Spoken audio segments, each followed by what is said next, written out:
Are you struggling with the planning phase of the nursing process or care plan? Welcome to the chaos of nursing priorities, where life saving decisions meet 12-hour shifts. Think of that show Survivor, only the hospital edition. Instead of voting people off the island, you're deciding who gets pain meds first and who has to wait. Picture this: you have one patient's appendix is staging a dramatic exit. Another patient is demanding a call to check on their cat, while a third patient insists their toenails are top priority.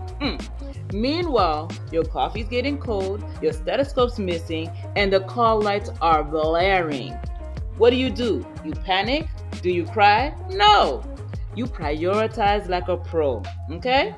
Whether you're a student or a seasoned nurse or anywhere in between, this video will help you master the art of nursing care.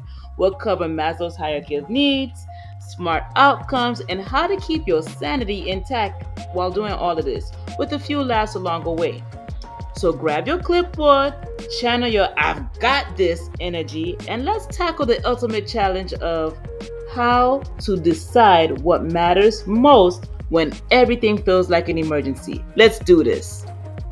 Some common mistakes when writing your outcomes. For example, writing interventions as an outcome. Okay, you offer patient water every 2 hours. You can't write the outcome like that. No.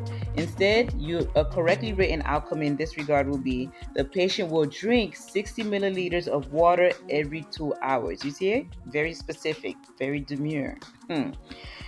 Another common mistake is using measurable verbs. For example, the patient will understand their medication.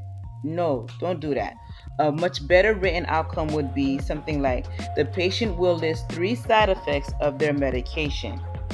Another mistake that is commonly seen when writing outcomes is being too vague. For example, writing something like the patient will cope better. No, instead you can write something like the patient will identify 2 new coping strategies and demonstrate reduced stress behaviors. Listen, outcome identification and planning are where the magic happens in nursing. It's where you take all the data, the insights, and the relationships you've built and turn them into an actionable, patient centered plan. Whether you're jotting down a formal care plan or making a quick mental note, your goal is the same: to help your patients thrive. So think big, stay flexible, and never lose sight of the person at the heart of it all. After all, that's what nursing is all about.